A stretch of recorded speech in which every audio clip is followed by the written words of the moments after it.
সেইডাল বৃক্ষ যিডাল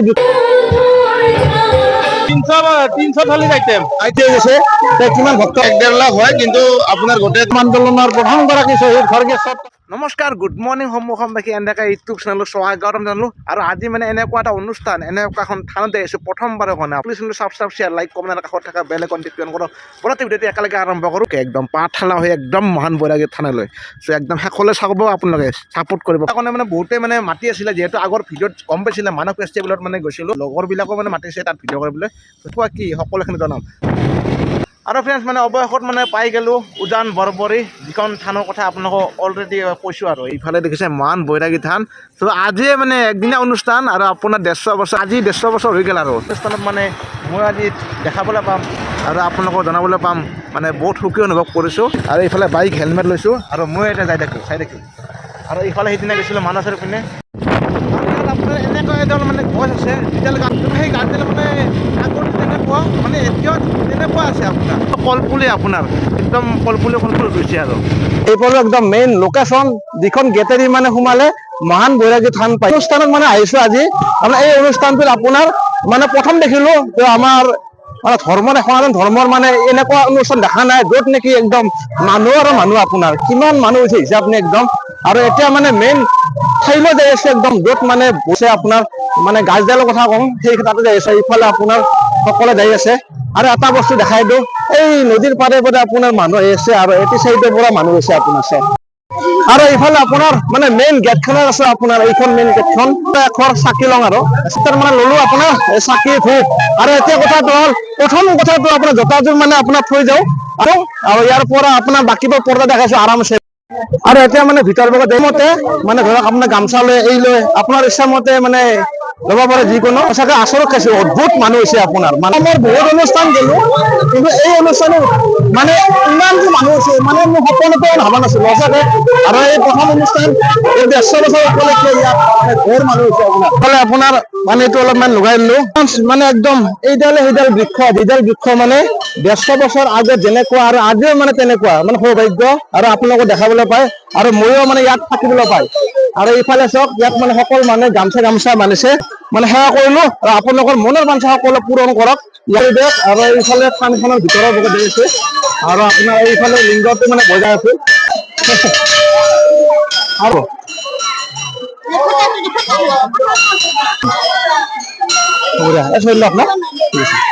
আৰু একদম ফটা ললো। আৰু এইফালে থানখনত মানে দৃশ্যটো দেখাই দি আছে আপোনাৰ। আৰু এটা ইয়াৰ অনুৰোধ কৰিছে যে থানৰ ভিতৰত মহিলাসকলক প্ৰৱেশ নিষেধ মানে। আৰু যিটো মানে পৰিৱেশ, ইয়াৰ চাৰিও পিনে একপাক ঘূৰাই দেখাই আছো আপোনাক। আৰু আপোনাৰ এনেকে যাওঁ মানে আপোনাৰ মেইন থানখনৰ ওচৰত দাদা এজন লগ পালো। ইয়াৰ চাই কিন্তু আপুনি ন ডাঙৰ মন্দিৰ দেখাব, কিন্তু ইয়াত বৰ্তমান কিয় সেনেকে দেখা পোৱা নাই, দাদা সুধিছো। মানে কি আমাৰ ইয়াত ঘৰ বনোৱাৰ কাৰণে বাবাই মানা কৰা আছিল। আমাক ধৰক আমাৰ দেউতাই কৈছিল, বা তেনেকে আগৰ যোনখিনি পুৰণা মানুহ আছে তেওঁলোকে কৈছে যে ইয়াত ঘৰ নহয়। কিন্তু আগতে আমি ইয়াত ঝাও বনৰ এটা সৰুকে ঘৰ বনোৱা আছিলো, কিন্তু এতিয়া জাগাৰ প্লেচ বিলাক কমি গৈছে। তাৰ কাৰণে আমি সেই ঝাও বনৰ মানে কি সেই ঘৰটো বনাব নোৱাৰো, বা গছডালৰ কাৰণে অসুবিধা হয়। তো তাৰ কাৰণে খোলা থাকে। আপোনালোকে আহক, চাওক মানে কি কেনেকুৱা লাগে। ধৰক আজি আমি সৰুৰ পৰা পাই আহিছো, ইয়াততো এনেকেই আছে বা এনেকে চলি থাকিব। আৰু আমাৰ ইয়াত কোনো মানে সেই নাই, আমাৰ যে সমাজৰ পৰা বা কিবাৰ পৰা আমি কাম কৰি বা পইচা হেৰি কৰি ইয়াত নাই। সকলো বস্তু ইয়াত দাতাই দিয়ে আমাৰ মানে প্ৰগ্ৰেম খিনি চলে। ধৰ্মৰ যিটো আপোনাৰ অনুষ্ঠানত আজি মই প্ৰথমবাৰ আহিলো, এই অনুষ্ঠান চাই মই কতো দেখা নাই ইমান মানুহ সঁচাকে। চাওক আপোনালোকে যদি দেখা পাইছে, বা আৰু আমাৰ ৰাতি আৰু কাৰ্যসূচী আছে, সংগীত অনুষ্ঠান আছে। তো দাদা বহুত বহুত ধন্যবাদ, দীৰ্ঘায়ু হ'বলৈ ক'লো। ঠিক আছে, বৃক্ষ দেখিছে, এই বটবৃক্ষৰ কাষতে মানে এওঁলোকে মানে প্ৰসাদ বিতৰণ কৰি আছে আপোনালোকে ৰাইজক। আৰু এইফালে দেখাবলৈ চেষ্টা কৰিছে আপোনালোকক। আৰু এইফালে চাওক, নাই নাই পুৰা একদম অজস্ৰ, যথেষ্ট মানে যিমান ভক্ত আহে সকলো পায়, সকলো পায়। চব মানুহে আহিব পাৰে আৰু কথা নাই। অসমৰ ইটো মূৰৰ পৰা সিটো মূৰৰ পৰা একদম যথেষ্ট মানে দৰ্শনাৰ্থী আহে। আৰু এটা অনুষ্ঠান আছে, যিটো মানে খিচাৰী অনুষ্ঠান ন, মানে কিমান মানুহ সংখ্যা আছে মই তাত গৈ জনাই আছো আপোনালোকক। নিশ্চয় ধন্যবাদ জনালো আপোনাৰ পৰা। আৰু আপোনাৰ যিহেতু আপোনালোকে আহিলে প্ৰসাদ ল'বলৈ পাব। আৰু যিহেতু এদিনীয়া অনুষ্ঠান, আৰু যিহেতু এইবাৰ 150 বছৰ উপলক্ষে বহুত ডাঙৰ হৈছে আপোনাৰ, যে অসমৰ প্ৰত্যেক অনুষ্ঠানত গৈছো, কিন্তু এই দ্বিতীয় অনুষ্ঠানত আহিছো সঁচাকে মানে অদ্ভুত দেখিছো, মানে মানুহ আপোনালোকৰ যাওঁ মানে তেওঁলোকে কেনেকে মানে বনাই আছে, ইমান ভক্তৰ কাৰণে কেনেকৈ তেওঁলোকে সাজু হৈছে, কেনেকে বনাই আছে, সকলোখিনি আপোনালোকক দেখাবলৈ চেষ্টা কৰিছো আপোনাৰ। আৰু ইফালে পুৰা মানুহে মানে সৌভাগ্য ইয়াত মানে আহি প্ৰথমবাৰ এই থানখন শুনি আছিলো, মানে জানি আছিলো, কিন্তু আহিব পৰা নাছিলো। যিহেতু এইবাৰ আহিলো, যিহেতু মানে ভগৱানে এটা আশীৰ্বাদ কৰিছে 150 বছৰ উপলক্ষে মই ইয়াত মানে সৌভাগ্য। আৰু ইমান সকলো ভক্ত মানে বহি গৈছে আপোনাৰ, মানে চবেই বহি গৈছে চাওক আপোনাৰ, মানে সেৱা কৰিছে ইয়াত বহি গৈছে।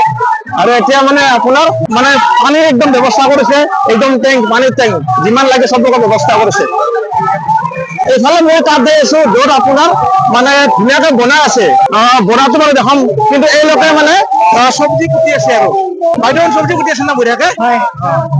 তো এইলোকে এখন দেখিছে, তো আমাৰ বিশেষকৈ বড়ো সমাজৰ মানুহ এখেতসকল, তো এওঁলোকে সুন্দৰকৈ কৰি আছে। যিহেতু বড়ো নৃত্যটো সমগ্ৰ মানে বিশ্ব ৰেকৰ্ড হৈছে এটা, আপোনালোকে জানেই।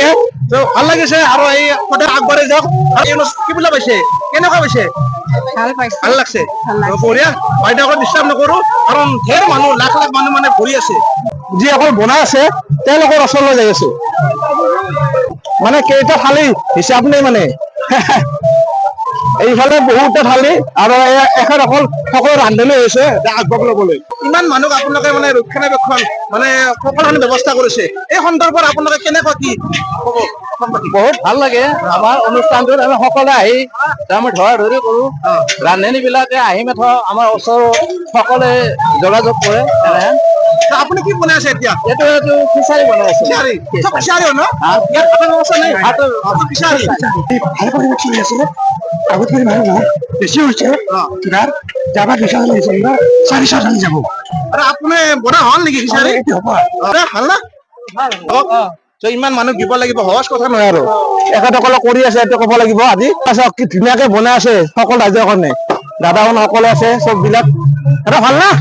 বঢ়িয়া। কেনে লগ পাইছিল নেকি? লগ পাইছিলো। সেইদিনা লগ পাই ভাল লাগিল, আজি মানুহটো চিনি পাইছো। ভাল না? বঢ়িয়া। তো এখেতে বঢ়িয়াকে বনাই আছে। ঠিক আছে। বৰ্তমান 225 থালি হৈ গ'ল কমপ্লিট। 225 থালি কমপ্লিট হ'ল। বাপৰে বাপ। আৰু প্ৰায় আপোনাৰ 1 লাখ মান মানুহ হ'ব নেকি খোৱা? মোটামুটি ইমানে 70-80 হাজাৰ মান হ'ব। তো ধেমালি না হৈ যাব পাৰে, যিহেতু 150 বছৰ উপলক্ষে সকলো আহিছে। 300 থালিৰ আইটেম। আপোনালোকে ধুনীয়াকে বনাই যাওক। ঠিক আছে, বঢ়িয়া। তো দেখালো এই প্ৰগ্ৰামটো দাদা। আৰু চাওক মই আচৰিত খাইছো, ইমান মানে একেলগে পানীত বহাই দিছে, এনেকে বনাই আছে চাওক, এই বাবাখন কৰি আছে খিচাৰি। লাষ্ট থালিটোত আহি গৈছো, ইয়াত মানে গৰম পানী ভাল না? বঢ়িয়া। এনেকে বিলাব দি আছে বঢ়িয়াকে, খিচাৰি ৰেডি হৈ গৈছে। দি আছে ন? বহুত কিবা কিবি কৰি আৰু আমি কোনোমতে মেনেজ কৰি আছো। আমাৰ বহুত মানে দৰ্শকে কাম কৰি আছে, আমাৰ মানে লগ গোটেইখিনি। আৰু মহান বৈৰাগী থান সকলো জনালো আপোনাক, যিহেতু থানখনত প্ৰথমবাৰ আহিলো, আৰু বিশেষকে আপোনাক চবে দেখালো, আৰু ইয়াত যেনেকে মানে তেওঁলোকে বনাইছে খিচাৰি সকলোখিনি জনালো। বিশেষকে ইয়াৰ এটা খিচাৰি দায়িত্ব থকা দাদা এজন লগ পালো, আৰু ইয়াত মানে সকলোখিনি সম্পূৰ্ণৰূপে সুস্বাদু কৰিছে না? হৈছে। মানে ইয়াত কোনো প্ৰব্লেম হোৱা নাই? নাই প্ৰব্লেম হোৱা নাই। ইয়াত মানে কিমান মানুহ মানে খোৱা লোৱাৰ ব্যৱস্থা কৰিছে? আমি ধৰক 20,000 ভক্ত সমাগম হ'লেও ইয়াতে অসুবিধা নাই। মানে সমাগমটো 1-1.5 লাখ হয়, কিন্তু আপোনাৰ গোটেইটো প্ৰসাদটো গ্ৰহণ নকৰে। ধৰক তাৰে 25,000 মানলৈকে আমাৰ ইয়াতে ব্যৱস্থা কৰা আছে। তাৰ ওপৰত হলে আমি আকৌ সেইটো নতুনকৈ ব্যৱস্থা কৰিব লাগিব। আৰু দাদা মই এটা বেলেগ প্ৰশ্ন সুধো আপোনাক। আহিলো এতিয়া গছডাল দেখা পালো বিশেষকে, কিন্তু ইয়াত মন্দিৰ সেনেকে দেখা পোৱা নাই। আমাৰ কাৰণটো কি, কিবা দাদা জানিব না? একচুৱেলি বৈৰাগী শব্দটোৰ অৰ্থই হৈছে ঘৰ বাৰী নোহোৱা। সেইকাৰণে একচুৱেলি এইটো নহলেতো ইয়াতে চব ফালে আপুনি চাওক সকলো ফালে ঘৰ আছে, কিন্তু মন্দিৰটো নাই। কিন্তু আপুনি এনেকুৱা যদি মন্দিৰ এটা বনাব লাগে, ইয়াতে ডনেটৰৰ অভাৱ নাই, মানে বুজি পাইছে নে? ডনেটৰৰ অভাৱ নাই, কিন্তু ঘটনাটো হ'ল কি সেইটো তেওঁ ঘৰত নাথাকে, তেওঁ বৈৰাগী নামটোৰে অৰ্থ হৈছে তেওঁ সদায় গছডালৰ তলত। সেনেকৈয়ে আমি সৰুৰ পৰা শুনি আহিছো, বা জনপ্ৰবাদ যিটো আছে সেইটোৱে। আৰু ধন্যবাদ আপোনালোকক এখিনি ইমান সুন্দৰকে জনাই দিছে দাদাই। তো বহুত ধন্যবাদ। আপোনাৰ নামটো জনাই আছো? চিন্তু ডেকা। চিন্তু ডেকা। তো আমাৰ ডেকা মানুহ নাই আৰু মা নেকি আপোনাৰ? মোৰ মা। তো নমস্কাৰ আন্টি। ভাল লাগিছে না একদম? ভাল লাগিছে, ভাল লাগিছে। আৰু আপুনি খিচাৰি খালে নে? খোৱা নাই, খোৱা নাই। সেৱা কৰিলে? আমি সেৱা কৰিছো ৰাতি মানে এটাতে হ'ল। আশীৰ্বাদ কৰক, ভালে ৰাখক আপোনাক। ভালে ঠিক আছে।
বেলবাৰীৰ চাইডে এখেতৰ পাৰস্পৰিক সম্বন্ধ আছে বোলে এই ভাল লাগিল এখেতে লগ পাই পৰিচালনা সমিতিত আছে হয় মই গাঁও পৰিচালনা সমিতিৰ সভাপতি এখেতে মই পৰা জানিব বিচাৰিম যে মহান বৈৰাগী থানৰ মানে যি মহত্ব ঐতিহ্য কি আছিল এখেতৰ পৰা জানিব বিচাৰিম নমস্কাৰ আমাৰ উজান বৰবৰী গাঁওখন প্ৰতিষ্ঠা হোৱাৰ সময়ৰ পৰাই আমাৰ এই থানখনৰ উৎপত্তি বুলি ক'ব লাগিব প্ৰায় 200 বছৰ ইয়াৰ এটা ইতিহাস প্ৰায় 200 বছৰ আগতে এই অঞ্চললৈ বিভিন্ন ঠাইৰ পৰা বিশেষকৈ দক্ষিণ ফালৰ বানপীড়িত অঞ্চলৰ ৰাইজ বানৰ সমস্যাত জৰ্জৰিত হৈ আমাৰ এই স্থানলৈ মানে ঢাপলি মেলে আৰু ইয়াৰ হাবি জংঘল কাটি এই স্থানত 2-1ঘৰকৈ মানুহ বহিবলৈ আৰম্ভ কৰে আৰু তেতিয়াৰ পৰাই এই গাঁওখনৰ নাম উজান বৰবৰী হয় কাৰণ দক্ষিণ ফালৰ পৰা উজাই আহি ইয়াত বসবাস কৰাৰ কাৰণে এই গাঁওখনৰ নাম উজান বৰবৰী ৰখা হৈছিল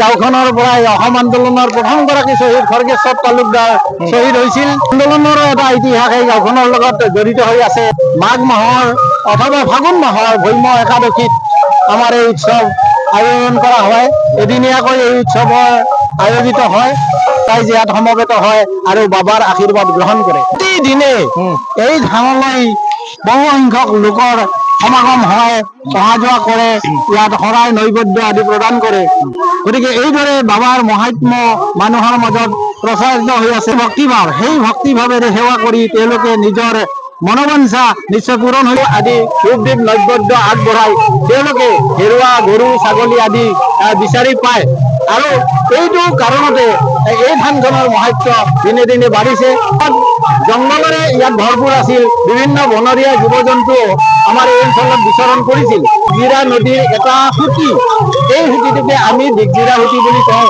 আৰু এই দিগজিৰা সুঁতিৰ এই স্থানতে বাবাৰ এই পবিত্ৰ স্থানখিনিতে বাঘে চাগে একেলগে পানী খোৱা বুলি এটা প্ৰবাদ আছে গতিকে বাঘে চাগে সচৰাচৰ একেলগে পানী খোৱা এটা অলৌকিক কথাৰ নিচিনা তথাপিও যিহেতুকে প্ৰবাদ এটা আছে হয়তো আমাৰ পূৰ্বপুৰুষে সেই কথাটো স্বচক্ষে দেখিছে তাৰ বাবে এই থানখনক আমি তেতিয়াৰ পৰাই আমাৰ পূৰ্বপুৰুষসকলেও মানি আহিছে আৰু আমিও আজিলৈকে এই বাবাৰ মহাত্ম্য বুলি আমি ধৰি লৈ আমি সেৱা শুশ্ৰূষা আগবঢ়াই আছো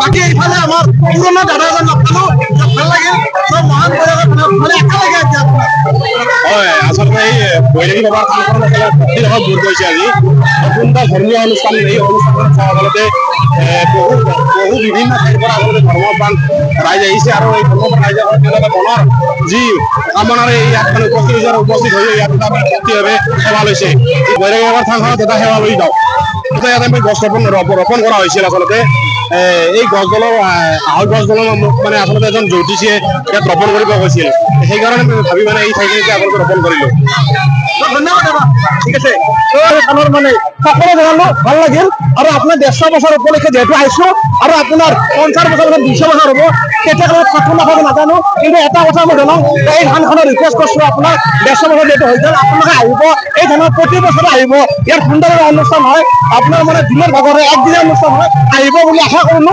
একদম আৰু আপোনালোকক মংগল কৰা বাবাই হেতে কামনা কৰিলো তো আমি ভিডিঅ'টো ইয়াতে অন্ত কৰিছো আমি ভিডিঅ'টো ভাল পাইছে নিশ্চয় লাইক কমেণ্ট শ্বেয়াৰ কাষত থকা বেল এখন দিব নকৰো গতিকে কোনো এখন থাকি ধন্যবাদ জনালো আৰু যদি আপোনালোকে উজান বৰবৰীৰ পৰা চাইছে যদি তেতিয়াহ'লে লাভ কম উজান বৰবৰী বুলি ক'ব সময় সম্পৰ্কে ধন্যবাদ